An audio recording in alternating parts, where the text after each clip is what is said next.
নমস্কার বন্ধুরা, আশা করছি আপনারা সবাই ভালো আছেন এবং সুস্থ আছেন। আমি রাখি, আমার চ্যানেলে সবাইকে জানাই অনেকটা স্বাগত। তো বন্ধুরা, আমরা মেয়েরা সকাল থেকে রাত পর্যন্ত যে শুধু রান্নাবান্নার কাজেই ব্যস্ত থাকি এমনটি নয়, সংসারের গোছানোর জন্য নানান কাজকর্ম করতে হয়। এবার তার জন্য অনেকটা সময় প্রয়োজন হয়। তাই যদি ছোটো ছোটো টিপসের মাধ্যমে সেই সময়গুলো বের করে নিতে পারি তাহলে কেমন হবে। তাই আমি চলে এসেছি প্রথম টিপসে বন্ধুরা, এখানে আমরা কিন্তু সবাই এখন ফোন ব্যবহার করি। তো ফোনের এই যে বক্সগুলো আমরা কোনো কাজে লাগাই না, ফোনটা ব্যবহার করার পর বক্সগুলোকে ফেলে দিই। তো এই যে বক্সের সাহায্যে আমরা কিন্তু দারুণ একটা ট্রিক আজ শেয়ার করব, যেটা মেয়েদের কিন্তু প্রত্যেকটা মেয়েদের অনেকটাই কাজে আসতে পারে। তো আমরা কি করব, আমরা নিয়ে নেব এখানে বেশ কিছুটা রাবার ব্যান্ড। তো রাবার ব্যান্ডের সাহায্যে কি করব, এই ধরনের বক্স অথবা যে কোনো প্লাস্টিকের বড় চৌকো কন্টেনার নিতে পারেন। তো ওই সমস্ত নিয়ে কি করবেন, এইভাবে মাথার দিক থেকে আমি বেশ এভাবে একটা গার্ডার এবং এই সাইড থেকে আরও দুটো তিনটে গার্ডার কিন্তু এখানে দিয়ে দেবো। এইভাবে দেওয়ার পরে কি হবে বন্ধুরা, এই যে একটা টুল আমরা তৈরি করছি না, টুলটা আমাদের দারুণ কাজে আসতে পারে। দেখবেন বাজার থেকে এই ধরনের টুল বেশ কিছুটা টাকা পয়সা খরচা করেও কিনে আনতে হয়। তো সেই টাকাটা ফালতু খরচা না করে আমরা যদি বাড়িতে থাকা জিনিসপত্র দিয়েই সেটা তৈরি করে নিতে পারি তাহলে কেমন হয়। কারণ বাজার থেকে কেনার সামর্থ্য কিন্তু সবারই হয় না। যাদের অনেক টাকা পয়সা আছে তারা কিনে নিতেই পারে, আর যারা কিনতে পারে না তাদের জন্য কিন্তু এই টুলটা দুর্দান্ত কাজে আসতে পারে। তো দেখতে পাচ্ছেন আমি এখানে কেমন একটা টুল তৈরি করে নিলাম, এটা কি কাজে আসবে। তো আমরা মেয়েরা বউরা দেখবেন প্রত্যেকের না নেল পলিশ খুবই পছন্দের। তো নেল পলিশ এতটা প্রিয় হয়, আমরা কিন্তু কিনতে কিনতে অনেকটা কালার নিজেদের পছন্দ মতো কিনে ফেলি। সেই নেল পলিশগুলো ঘরের এখানে ওখানে টেবিলের উপরে আমরা ছড়িয়ে ছিটিয়ে রেখে দিই, একটা জায়গায় রেখে দিই, সেটা দেখতেও ভালো লাগে না। তো আমরা এই ধরনের বাতিল বক্স দিয়ে যদি একটা সুন্দর টুল তৈরি করে নিতে পারি, যার ফলে আমরা নেল পলিশগুলো খুব সুন্দর করে গুছিয়ে গুছিয়ে যদি রাখতে পারি তাহলে কেমন হয়। তো বন্ধুরা, এখানে দেখতেই পাচ্ছেন আমি কিন্তু একটা টুল তৈরি করে নিয়েছি, এটার মধ্যে খুব সুন্দর করে নেল পলিশগুলোকে গুছিয়ে গুছিয়ে রাখছি। এইভাবে জিনিসগুলোকে রাখলে একটা জায়গার মধ্যে নেল পলিশগুলো খুব সুন্দরভাবে গুছিয়ে রাখতে পারছি এবং আমাদের প্রয়োজন মতো এখান থেকে একটা একটা বের করে আমরা নেল পলিশ ইউজও করতে পারবো। এবার টেবিলের যে কোনো একটা কর্নার এইভাবে যদি গুছিয়ে রাখি, নেল পলিশ হোক, লিপস্টিক হোক, অনেক সময় আমরা হোমিওপ্যাথি ওষুধগুলো এনে রাখি, সে হোমিওপ্যাথি ওষুধগুলোকেও এই বক্সের মধ্যে আমরা এইভাবে সেট করে রাখতে পারবো। তাহলে প্রয়োজন মতোই কিন্তু যখন তখন হাত দিলেই খুঁজে পাবো, আর খুঁজে বেড়ানোর কোনো সমস্যাই আর হবে না। বন্ধুরা, আশা করছি এই টিপসটা অনেকটা কাজে আসবে, অনেকটা ভালো লেগেছে। চলে এসেছি পরবর্তী টিপসে এখানে ব্লাউজ আছে। তো দেখবেন আমাদের জামা কাপড় যখন নোংরা হয়ে যায়, মানে কাচতে দিয়ে দিই, তো বিভিন্ন ধরনের জামা কাপড় সঙ্গে আমরা এই ধরনের ব্লাউজগুলোকেও কিন্তু একসঙ্গে ভিজিয়ে দিই। একসঙ্গে ভিজিয়ে দিলে আমাদের যে প্রবলেমটা হয়, এই ধরনের ব্লাউজগুলোকেও যখন অন্যান্য জামা কাপড়ের মধ্যে ভিজিয়ে দিচ্ছি, এই যে ব্লাউজগুলোর এর যে হুক আছে, সেই হুকের কারণে অন্যান্য জামা কাপড় নষ্ট হয়ে যায়। কি হয়, এই হুকগুলো অন্যান্য জামা কাপড় সুতোর মধ্যে যখন আটকে যায়, সেটা টানাটানি করতে গিয়ে তার সুতোগুলো খুলে যায়। এবার জামাটাও তো নষ্ট হচ্ছে, আর সঙ্গে এর যে হুকগুলো, সেই হুকগুলো কিন্তু ঢিলা হয়ে যায়। তো জামা কাপড় কাচতে গেলে ব্লাউজের এই যে একটা সমস্যা কিন্তু আমাদের দারুণ সমস্যা লাগে, সে আমরা মেশিনে কাচতে দিই আর হাতেই কাচতে দিই, দেখবেন এই সমস্যাটা আমাদের থেকেই যায়। তো আমরা কীভাবে এই সমস্যা থেকে রেহাই পাবো, কারণ এই ব্লাউজগুলো আমরা কিন্তু কখনোই আলাদা আলাদাভাবে কাচতে দিই না, একসঙ্গেই দিয়ে দিই কাজের সুবিধার্থে। তো একসঙ্গে দিলেই এই প্রবলেমটা হয়। তো আমরা কী করব, সেই হুকের জায়গাটা এইভাবে কুচি করে নেব। তো এইভাবে কুচি করার পর এটাকে একটা গার্ডার দিয়ে আপনারা আটকে দেবেন। গার্ডার দিয়ে যদি আপনারা এখানে আটকে দেন তাহলে কি হবে, এই জায়গাটা কিন্তু হুকগুলো ভেতরে থাকবে, কোনোভাবেই যেন হুকগুলো বেরিয়ে না যায়, এরকমভাবে এটা গার্ডারটা দিয়ে দেবেন। এইবার এই জামা কাপড়গুলোর মধ্যে যে কোনো জামা কাপড়ের মধ্যে ব্লাউজটা দিয়ে দেবেন, ভিজিয়ে দেবেন, একসঙ্গে কাচবেন, দেখবেন কখনোই কোনো প্রবলেম হবে না। তো বন্ধুরা, ব্লাউজ কাচার আগে আপনারা কিন্তু অবশ্যই এই ট্রিকটা অবশ্যই অ্যাপ্লাই করবেন। তো আমি এখন চলে যাব পরবর্তী টিপসে বন্ধুরা, এখানে আছে শু। দেখবেন বড়রা যখন শু পরে অথবা বাচ্চারা শু পরে, সেই শুগুলো পরতে পরতে বেশ কিছুদিন পরছে, যদি আবহাওয়ার কারণে সেই শুগুলোকে আমরা ধুয়ে দিতে পারছি না, তখন দেখবেন শু থেকে ভীষণ বাজে একটা গন্ধ আসতে শুরু করে। তো বন্ধুরা, যখন দেখবেন শু থেকে বাজে গন্ধ আসছে, আবার আবহাওয়া ভালো না, খুব একটা ভালো রোদ আসেনি, শুটাকে কাচতে পারছেন না, সেক্ষেত্রে আপনারা কি করবেন, শু থেকে গন্ধ আসতে লাগলে তখন কিন্তু খুবই বাজে লাগে।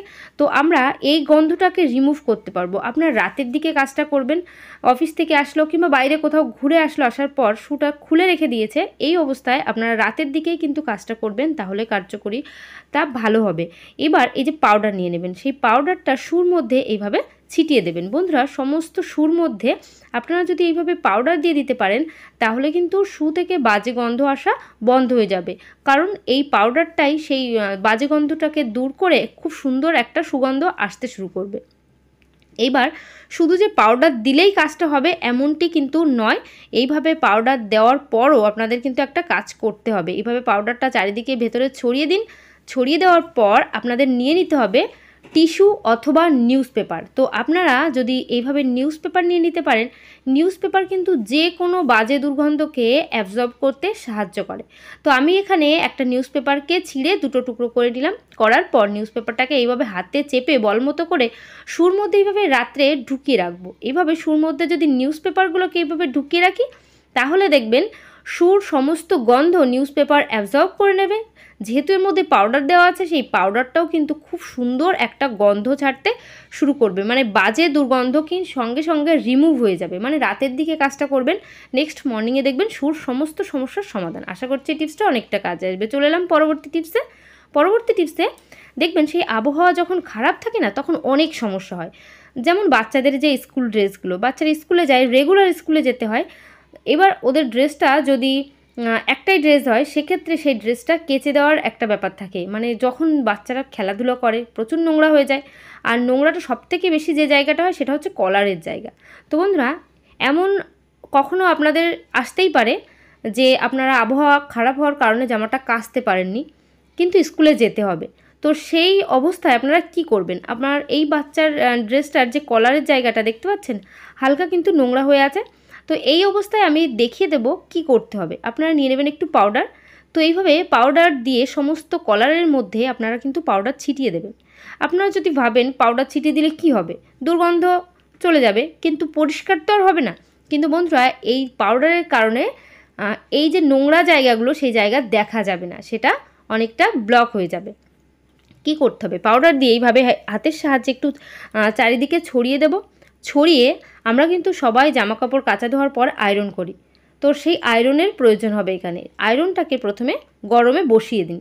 তো গরম করে নিয়েছি, আর এদিকে পাউডারটা এইভাবে কলারের মধ্যে ভালো করে দিয়ে দিচ্ছি। এইভাবে ভালো করে দিয়ে দিলে তারপর আয়রনটা গরম হয়ে গেল, সেই গরম আয়রনটাকে এই পাউডারের উপরে কিন্তু বেশ কয়েকবার এইভাবে চালিয়ে নেবেন। এইভাবে যদি জামাটাকে আয়রন করে নেন, মানে কলারের জায়গাটা পাউডার যেখানে দিয়েছেন সেখানে, তো এইভাবে এখানে দিলেন, একটু বগলের দিকে দিলেন, বগলের দিকেও মানে জামার যে বগলের দিকটা সেখানে একটু পাউডার দিয়ে এইভাবে আয়রন করে দিলেন। আয়রন করার পর এটাকে একটু ঝেড়ে নেবেন। ঝাড়ার পর যতটুকু পাউডার উড়ে যাওয়ার সেটা উড়ে যাবে। এইভাবে ঝেড়ে নেওয়ার পর আমাদের এই যে কলারটা খুব নোংরা হয়েছিল, সেই নোংরা জায়গাটা কিন্তু আর দেখা যাচ্ছে না। এটা কিন্তু রেগুলার করতে হবে, আমি তেমন কথা বলছি না। আপনারা যদি আবহাওয়া খারাপের কারণে সেই জামাটা কাচতে পারেননি, একটা দিনের জন্য অথবা দুটো দিনের জন্য আপনারা এই ট্রিকটা অ্যাপ্লাই করতে পারবেন। দেখবেন জামাটা বাচ্চারা পরে গেলে কোনো বাজে দুর্গন্ধ তো আসবেই না, আর যে নোংরা কলারটা, সেই কলারটা দেখাও যাবে না। তো বন্ধুরা, আশা করছি আমার এই ট্রিকটা আপনাদের অনেকটা কাজে আসবে। ভালো লাগলে অবশ্যই কিন্তু আমাকে একটু কমেন্ট করে জানিয়ে দেবেন। চলে এসেছি পরবর্তী টিপসে। এখানে বেশ কিছুটা প্রদীপ নিয়ে নিয়েছি। তো বন্ধুরা, আমরা যখন বাজার থেকে প্রদীপ কিনে আনি, আনার পর সেই প্রদীপগুলোকে প্রথমে আমরা যেটা করি, সেটাকে এই প্রদীপগুলোকে আমরা জলের মধ্যে ভিজিয়ে দিই। কেন ভিজিয়ে দিই? কারণ এই প্রদীপের মধ্যে প্রচুর কিন্তু ছিদ্র আছে। সেই ছিদ্রগুলো দিয়ে সমস্ত তেল কিন্তু প্রদীপের মধ্যে চলে যায়। তো আমরা তার জন্য এইভাবে জল আনি। জল আনার পর সঙ্গে সঙ্গে প্রদীপগুলোকে জলের মধ্যে ভিজিয়ে দিচ্ছি। ভিজিয়ে এটাকে 5 মিনিট জলের মধ্যে ভিজিয়ে রাখবো। ভেজানোর পর এটাকে এখান থেকে তুলে নেব। মানে প্রদীপগুলোকে 5 মিনিট ভিজিয়ে দিলাম। দেওয়ার পর 5 মিনিট পর আমি এটাকে যখন তুলে নেব, তোলার পর একটা শুকনো কাপড় দিয়ে আমরা প্রদীপগুলোকে কিন্তু এক এক করে সমস্ত মুছে নেব। মুছে নেওয়ার পর আমরা কিন্তু দারুণ একটা আইডিয়া আজ অ্যাপ্লাই করব, যার ফলে প্রদীপ যখন জ্বলবে খুব সুন্দর একটা সুগন্ধ আসবে, এবং প্রদীপের মধ্যে যে সমস্ত ছিদ্রগুলো আছে সেই ছিদ্রগুলো কিন্তু ব্লক হয়ে যাবে। কিভাবে? প্রথমত জল দিলে তো এই কাজটা হবেই, তারপর আরও একটা কাজ করতে হবে, তাহলে একেবারে কিন্তু প্রদীপ জ্বলবে, কিন্তু তেল একটুও নষ্ট হবে না। তো মাটির প্রদীপে সবথেকে বেশি যেটা সমস্যা হয়, তেল প্রচুর পরিমাণে প্রয়োজন হয়, কারণ তেল সমস্তটাই মাটির প্রদীপ অ্যাবজর্ব করে নেয়। তো এই যেন অ্যাবজর্ব করে না নেয় তার জন্যই আমরা কিন্তু জলের মধ্যে ভিজিয়ে দিই। জলের মধ্যে ভেজালেও সমস্যাটা কিন্তু খুব একটা যে সমাধান হয় তেমনটি নয়। আমরা তার জন্য কিন্তু একেবারে অন্যরকম একটা ট্রিক নিয়ে এসেছি। আমরা কি করব, এই প্রদীপগুলোকে প্রথমে জলে ধুয়ে আমি শুকিয়ে নিলাম, মানে একটু কাপড় দিয়ে মুছলে শুকিয়ে যাবে। শুকিয়ে যাওয়ার পর আপনারা যদি একটু পাউডার নিয়ে নিতে পারেন, সেই পাউডার প্রদীপের মধ্যে ছিটিয়ে দেবেন। যতগুলো প্রদীপ আছে সেই প্রদীপের মধ্যে এইভাবে যদি প্রত্যেকটার মধ্যে পাউডার দিয়ে নিতে পারেন বন্ধুরা, সেই পাউডারের কারণে কিন্তু এর প্রত্যেকটা ছিদ্র ব্লক হয়ে যাবে। কিভাবে? এই যে প্রত্যেকটা ছিদ্রর মধ্যে যে মুখগুলো আছে ছিদ্রের, সেই ছিদ্রের মুখগুলো পাউডারটা গিয়ে কোট হয়ে যাবে, একটা কোটিং পড়ে যাবে পাউডারের। কোটিং পড়ার কারণে ছিদ্রগুলো মুখ তো বন্ধই হয়ে গেছে। তখন আমরা তেল যখন দেবো ওর মধ্যে, তেল দিয়ে প্রদীপটা জ্বালাবো, খুব সুন্দরভাবে প্রদীপটা জ্বলবে। পাউডারের এতটা সুগন্ধ, সেই কারণে প্রদীপটা যখন জ্বলবে চারিদিকে খুব সুগন্ধ বেরোবে এবং তেলের খরচাটাও কিন্তু অনেকটা কমে যাবে।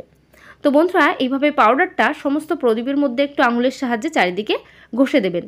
তাহলে দেখবেন আপনাদের ফালতু টাকা পয়সা খরচা হবে না, কারণ তেল প্রচুর যখন ব্যয় হয় তখন টাকা তো খরচা হবেই, তো সেই খরচাটাও আর হবে না।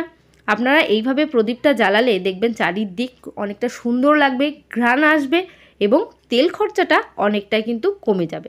তো বন্ধুরা, আশা করছি এই টিপসটাও অনেকটা কাজে আসবে এবং অনেকটা ভালো লেগেছে। ভালো লাগলে পরিবারের সবার সঙ্গে শেয়ার করতে ভুলবেন না এবং বন্ধুদের সবার সঙ্গেও শেয়ার করতে ভুলবেন না। আর আমার চ্যানেল যারা নতুন আছে অবশ্যই কিন্তু চ্যানেলটিকে সাবস্ক্রাইব করবেন। তো আজকের ভিডিও এখানে শেষ করলাম। সবাই ভালো থাকবেন, সুস্থ থাকবেন, বাই, টাটা।